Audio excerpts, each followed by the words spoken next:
Welcome back to the Createch stage at Virtual CogX. A special welcome to those of you who are new to the stage today. The Createch stage is hosted by the UK Creative Industries Council and supported by Facebook, UKRI, Moore Kingston Smith and Digital Catapult. CogX is all about community, and if the creative industries is the community you want to belong to, just email us at createch@thecreativeindustries.co.uk and we'll make sure to keep you involved. Please hashtag your appreciation of Createch too, using hashtag Createch and CognitionX 2020. The overall theme of CogX this year is how do we get the next 10 years right? And for us in the creative industries, that means how do we invent, master and manage the new world where creativity meets technology? Our next session has been curated by Facebook, the global social networking site. Facebook, of course, is US headquartered, but a significant inward investor to the UK. The UK is the second biggest market in the world for Facebook, and they employ almost 4,000 people in the UK. Facebook have opened their largest software engineering hub outside of the US in London.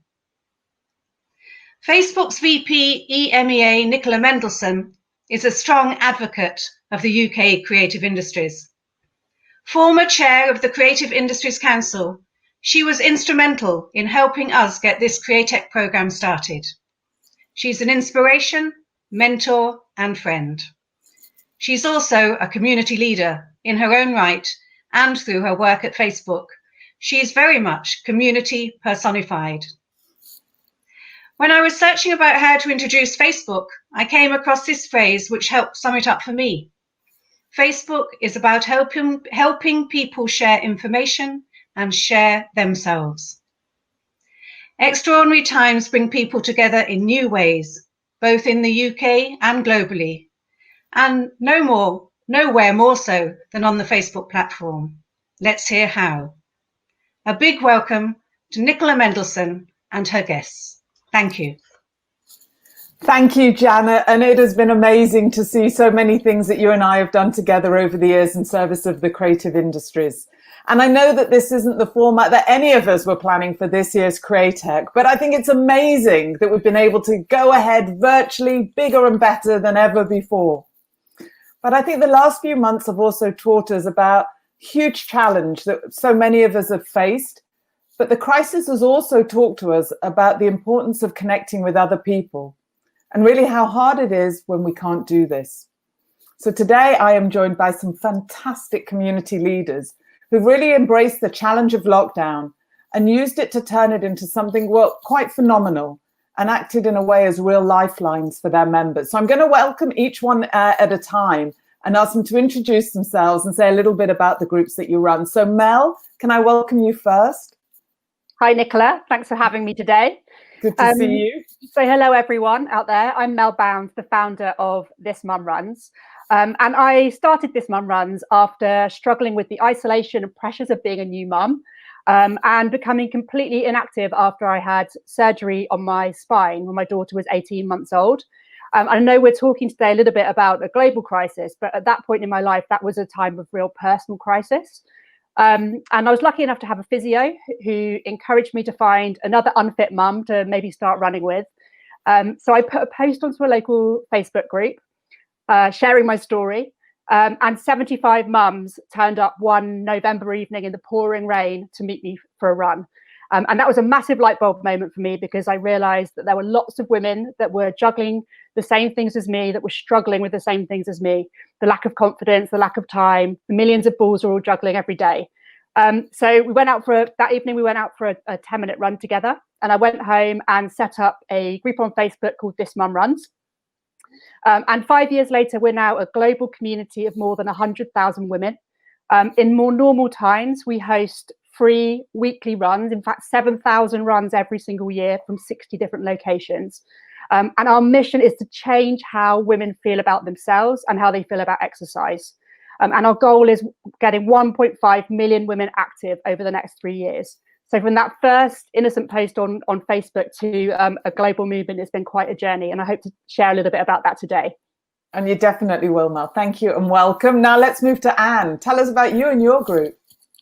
Hi there, super happy to be here with you. So my name is Anne Scott, and as you can tell from the accent, I'm from Scotland, but I now live in Spain. And I'm founder of Girl Gone International, which I started in 2010 in the midst of a personal crisis, just like Mel started her community. And I just moved to Hamburg, and it was my 10th city move in 10 years. And I felt really disorientated, disempowered, de-skilled, and deeply socially isolated. And I did not feel safe or happy in my marriage. So I started the community really as a way to throw myself a lifeline. And as I grew and scaled up, so the community has grown and scaled. And now we're a deeply diverse global community of 500,000 who share we all share this vision of a world where no woman has to feel alone wherever she goes. And we believe that together we can go so much further in every area in life. So to that end, we have so far held 15,000 free events across 200 local Facebook groups in 55 countries, all organised by an amazing volunteer team of 600. And the goal is to help women meaningfully connect to each other locally in real life, as well as online, where we have a monthly organic reach of up to 8 million per month.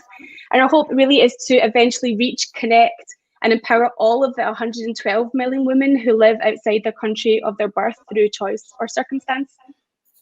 And I've absolutely no doubt that alongside Mel, you will realise that vision, and we'll talk a little bit about some of that in a moment. But let me also welcome Neil now. Neil, welcome. Yes, hello, Nicola. Hi, everyone. So I'm Neil Thompson. I'm the founder of the Delegate Wranglers group, which is for the event industry, and we're based predominantly on Facebook. We've got 30,000 members plus worldwide. We grow by about 400 a month. How I started the group was I've been an event manager for over 20 years, working predominantly in the pharmaceutical industry all over the world, managing events all over the world. So in 2014, I set up the group to help me do my job better and to kind of rely on to work with people who are new in the industry. Since then, in 2016, it was kind of developing into a business for me because it was so useful for everybody. And then since then, the journey has been one of kind of organic growth. And slowly but surely, we've kind of politely disrupted the industry. It's basically a new way for the event industry to do business, which incidentally, the event industry is worth over £70 billion each year. So we've developed this new way to connect and do business that wasn't there before by collaboration, by offering opportunities for all, and basically operating the group with a lot of positivity. Pre-COVID-19, the group was having about over £1 million worth of business on there placed every week. So lots of opportunities, but the group is so much more than that. There's something on there for everybody. Event managers can get the problem solved, find new suppliers network. Suppliers can get business, find new leads, see what new trends are developing. But the most important thing about our group is, the vibe of it. It's very positive. We connect people based on trust, recommendations. Our mantra is to make it happen. So hopefully that's been what we've been doing since we started and during the COVID-19 crisis as well. Yeah, and it's going to be great to chat to you in a minute about some of the things that you've pivoted from a whole industry that's not been able to do what it normally did. Yeah. And we'll talk about that in a moment. But Mel, I'll come back to you now. How's your community been affected by the current environment? Well, I mean, hugely. If you imagine a community of 100,000 mums that almost overnight found themselves in the position of almost having a double full-time job, juggling their full-time work, but also homeschooling their children. And so quite quickly, we saw a lot of emotional distress pouring into our communities, with women sharing, anxiety and fear of how they were actually going to cope with the coming weeks and months. There was also a lot of anxiety about going outside to exercise. So that normal outlet our community would have had to cope with stress and anxiety, all of a sudden they felt it was shut down for them. So we've launched a number of initiatives to try and help them with that. In fact, our first thought was really how do we continue to support our community so that they feel connected, so that they're able to stay active in a way that feels safe, and also that they stay mentally strong, because it's during this sort of crisis when they're the bedrock of the family, it's so important that they feel that they're physically and mentally strong. So we launched a number of initiatives. We right at the beginning of lockdown, we launched our coaching app, which enables them to get outside and run alone, but still feel connected. There's a Facebook community built into that app, so they're taking part in that program with a global community of women who are also following the program at the same time as them. And we also launched a couple of initiatives, one which has seen over 500 of our volunteers supporting local pharmacies to deliver prescription medications to elderly and vulnerable patients who are isolated at home, and also giving our community a reason to actually get out the door and exercise. And we've also recently launched a new initiative called Letters of Love, where women in our community are handwriting letters to other mums in our community, and then we're deploying our volunteers to deliver those letters on foot. So all of those things have kind of really galvanized our community, made them feel closer and more connected than ever, and enabled them to keep exercising, which is so important for our mums. Yeah, and I love the agility and the way that you've pivoted a number of different times in order to recognize what's been going on. What about you, Anne? How's your community been affected, and any changes? Yeah, massive changes, just like with Mel's community and Neil's. We're global, so our community was first affected way back in January because we have local hubs right across China. So by the time the lockdown started happening in the UK and other parts of the world, we kind of knew what to do because we'd already been listening and responding for weeks. So, for example, we knew that the community would benefit from clear direction and having a safe space to have conversations away from all the confusion. And we also knew, as trusted leaders and influencers of a huge geographically mobile group of people, that we had a responsibility really in controlling the spread of not just the virus, but also misinformation and panic. So yeah, our workload has, like everyone's, quadrupled, but thankfully we already had at the time a strong infrastructure and a really amazing team in place. So we've been really well placed, to be honest, to power through these learning curves that we're all going through. We've been able to be flexible and responsive and able to really rally fast right across the globe to help community members help each other, because they have to really get together and navigate this crisis and be a safe haven for one another. What that kind of looks like in practice is that we've had to create new content, new educational resources, live Q&As, and we also had to move our 300 in real life events online, just like we're all doing at the moment. And really the final thing that I would say on how our community has been affected by this current environment is the kind of conversations and actions that are taking place inside the community. We've really had to drastically shift, and now we're dealing with some real tough issues that we have never had to deal with before, such as being stranded overseas, repatriation, job and visa losses, domestic abuse arising from increased social isolation, lack of access to local support and medical services, and really a general increase in the emotional implications of being very, very far from friends and family during a crisis. So many different things compounded by the fact that the community you run is global as well, but also giving you a head start in many ways to think about how you can apply the learnings that happened in APAC and bring it to the rest of the world. Neil, coming to you, and Anne was talking about events there. Have you had to make any changes in how you've been running your communities as a result of what we're living through? Yeah, absolutely. I mean, there's nearly 750,000 people work directly in the event industry in the UK alone, and then plus lots of indirectly people as well. So the initial reaction from a lot of people was, crisis and panic, because the whole world just crumbled beneath them.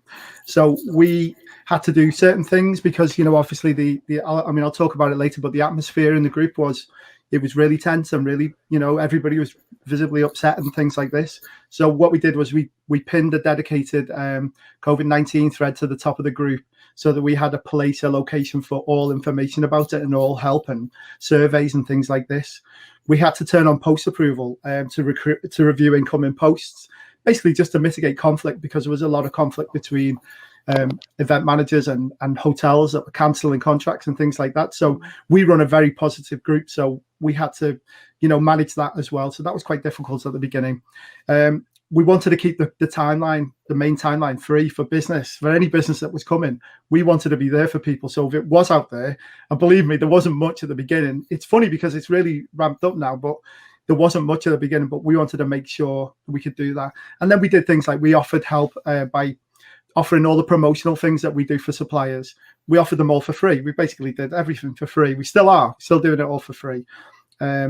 And then at the start of the lockdown, for the first 6 weeks, we did a dedicated C19 newsletter that we submitted every week that basically gave important safety information and business information about, how you can find grants, things like that. We also started a Delegate Wranglers live show, which we're doing every week now, which is basically to upskill.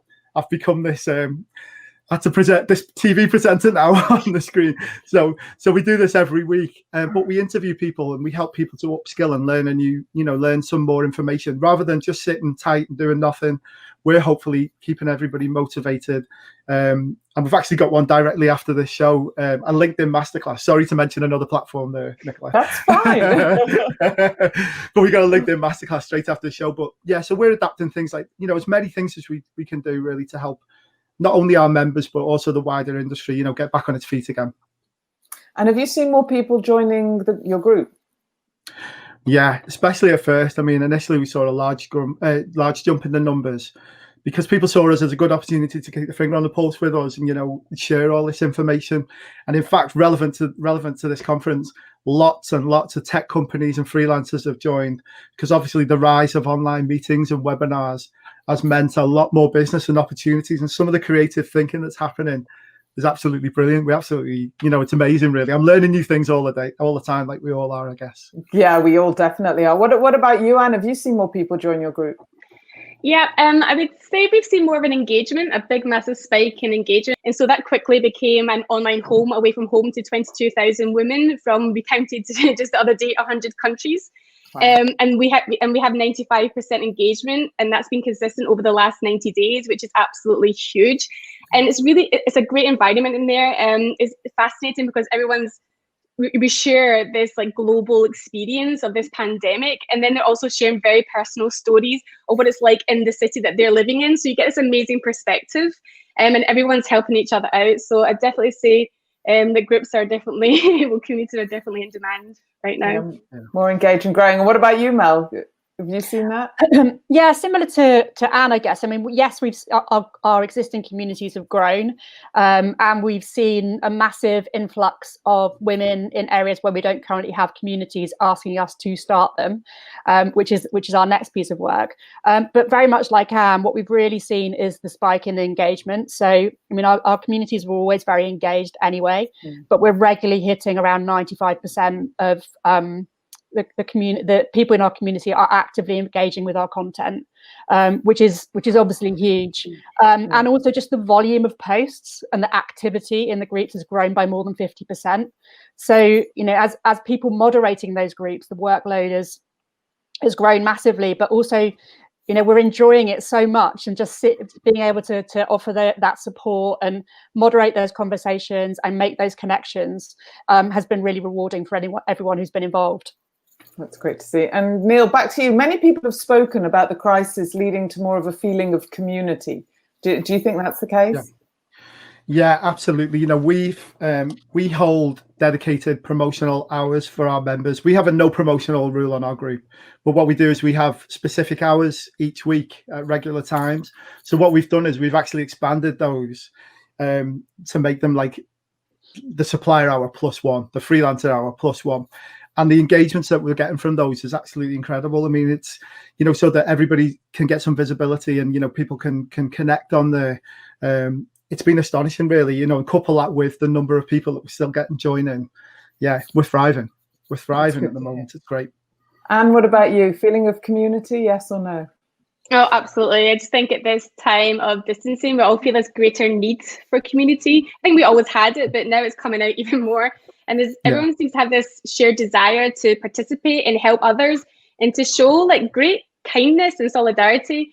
And I see a lot of people wanting to take action, and this is a way to facilitate that and make it easy for them. And I've seen this right across the board and right across the world, a huge demand for connection and access to alternative online communities at a time when we've been physically cut off from our usual in real life ones and the social and mental health benefits that they offer.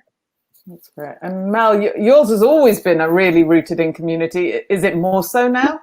I mean, I think if it's possible, yes, even more so. And I think one of the really amazing outcomes for me has been well, two things actually. One has been seeing the women who have maybe lurked in our communities for months or years and have never actively participated, and now have put their head above the parapet and have found said hello and have shared their stories and have got involved, and that's really amazing.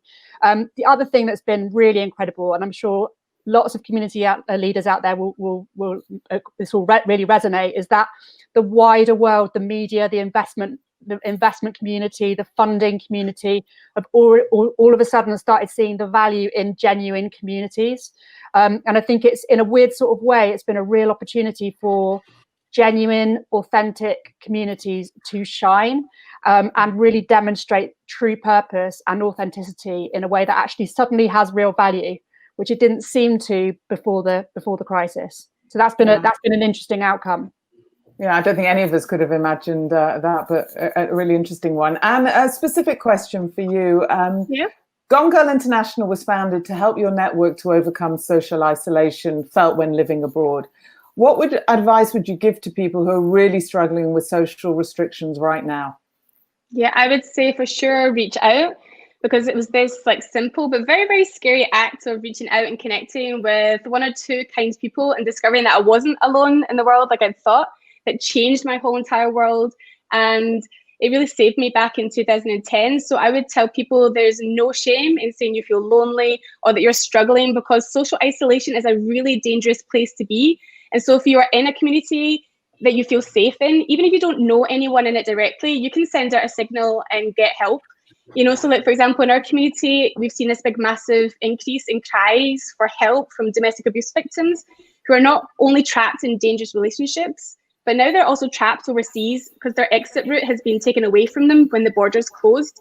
So, for example, we had a woman in Madagascar, and she made a post in one of our groups, in the global group, actually, the new one, about an abusive partner who had hidden her passport and taken her bank cards away from her, and then just abandoned her just at the same time as the airports closed. So she was left completely stranded. So what happened there after she made the post is that the community really rallied around her. They got together to support her. They found people on the ground to go and get her physically from where she was standing outside the airport. And then they raised money to help her. So they raised this money on her behalf, and she was able to get new accommodation where she was and sort out all this paperwork. So absolutely, community can be a lifeline for those struggling at the moment. Okay, thank you. Thank you for sharing that extraordinary power of people coming together. Mel, that's something I want to just pick up with you as well, because mental health, well-being are really important issues for your group. How are your members coping right now, and how are you showing your support for them? Well, I think it's definitely a roller coaster for most of the women in our community, and there are a lot of ups and downs, and there's been a huge impact on their mental health. A lot of the women in our community are also teachers or frontline staff in the NHS or working in retail, and you know, they will come into the community and share how they're feeling. And so I think really from the very beginning of lockdown, we were very, very conscious of what we as a community could do to support the women in our community, and particularly with their mental health. And so there's all sorts of initiatives we've been running. We do a little bit like Nia, we've been running virtual events that we call happy hours. This Mum Runs Happy Hours. And the tagline is a tiny slice of you time. And they're at 7:30 every evening, which was the time that we used to physically get together and go running twice a week. And they're a mix of exercise sessions and community sessions and learning and social, and sometimes it's just come online and have a glass of wine together. And those have been really well attended, particularly the drink wine sessions. And yeah, count me in for one of those, Mel. Yeah. Funny enough, they've been the most popular. And we've also been looking to find ways to incentivize our community to stay active, because we know that when the women in This Mum Runs are able to be active, then they're more mentally well. They feel mentally stronger. So we've been running some wonderful daily challenges where they have to go on a run and take a selfie of themselves standing by an amazing piece of street art, or a tree with blossom on it, or a rainbow, or you know, all sorts of things. And we started off doing that very locally in our hyper local communities, and now we've started doing it across our whole community. And it's just really wonderful to see those photos pouring in. And when we share the montages, I think everyone who's taken part and everyone who's in the community feels better. They feel like they're connected to something bigger than teaching their kids in the living room every day. And that's just been so important for their mental health. I think that act of just do something normal, but with an extra thing on, is a really simple thing to any of us can take away and to think about.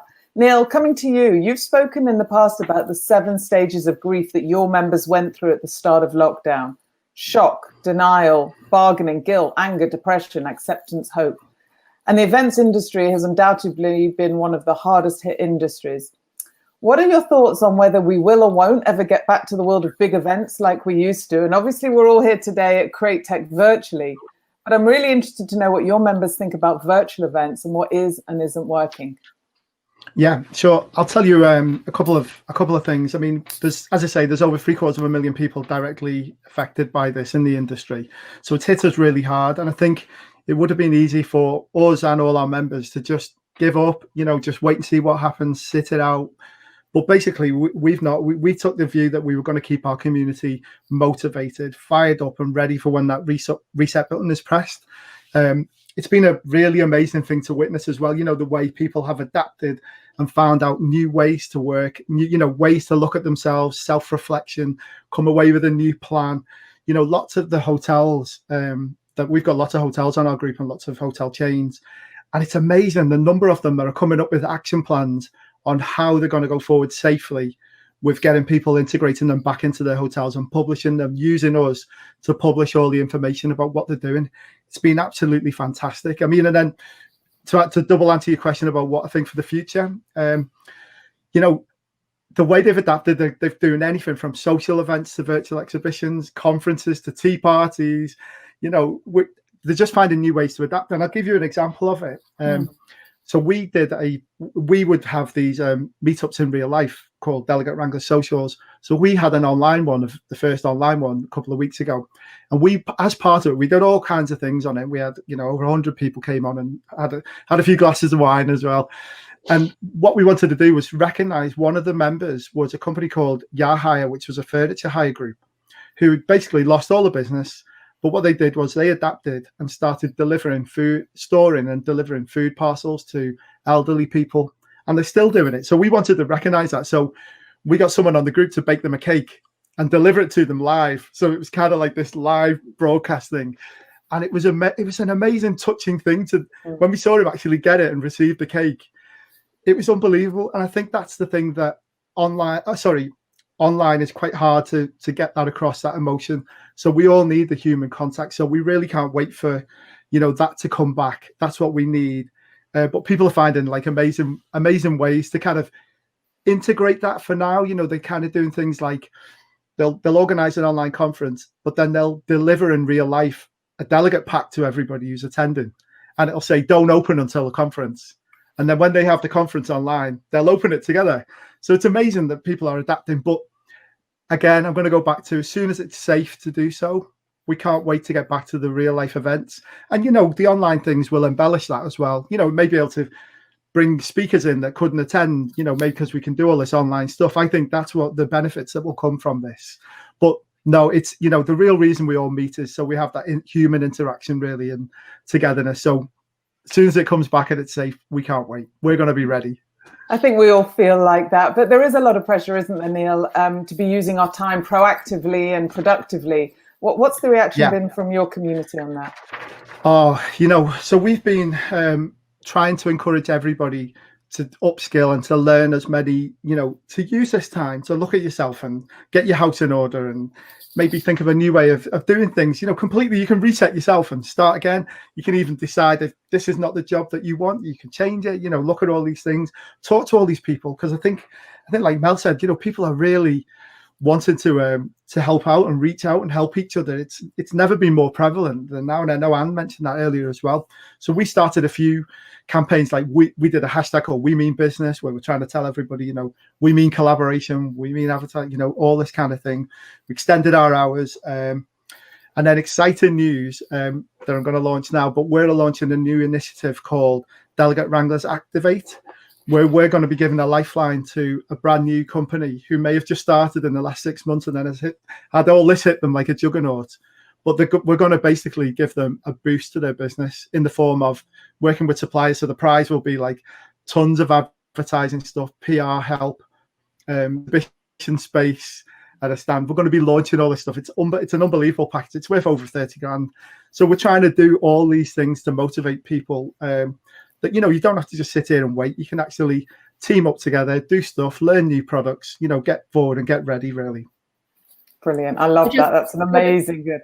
Go on, Mel. I was just going to add, I think it's the absolute opposite for our community, that we've been actively encouraging them to do less because they're so overloaded that the kind of the thought of having to learn a new skill or bake more cakes or learn a new language actually would make their minds explode.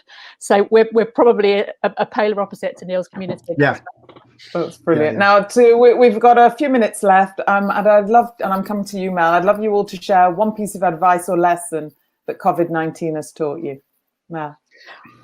So I think for me, it's a reminder really that rather than something that I wasn't aware of before, but it's a reminder of the importance of really understanding the needs of the people in your community.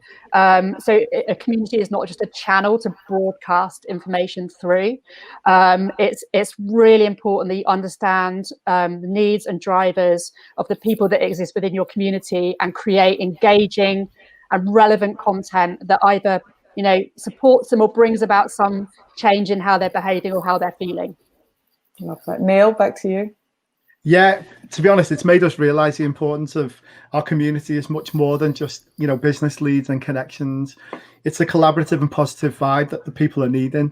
You know, sharing this kind of tough moment together, coming through stronger, is what we can really help with. So, you know, we've really enjoyed that aspect of it. And Anne, to you.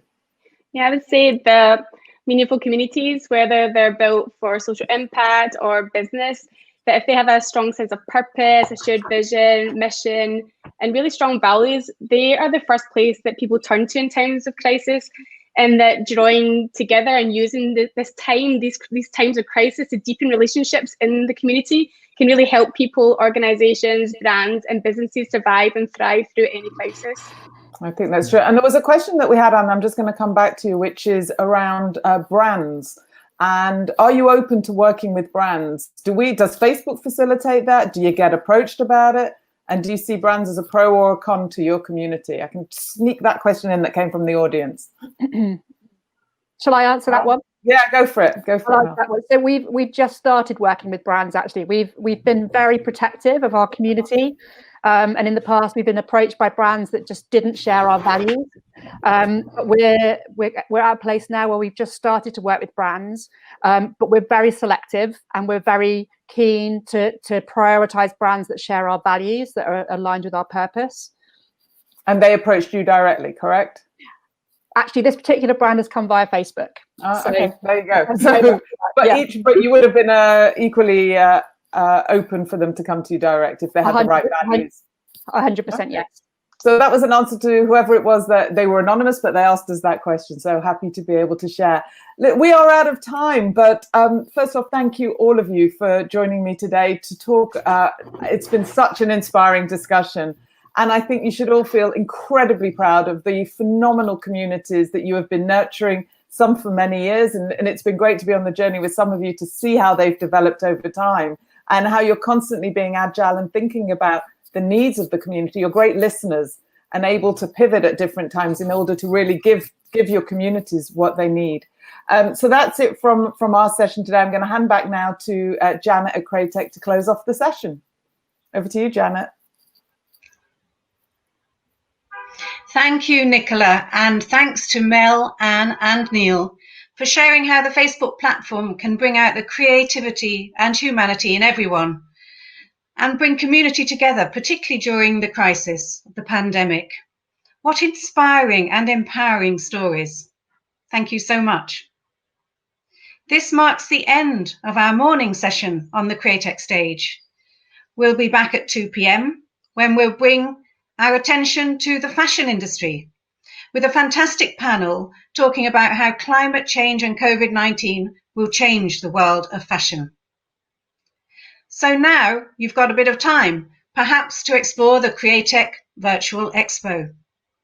British Fashion Council have just opened their booth this morning, where they'll be showcasing their new BFC Institute of Positive Fashion.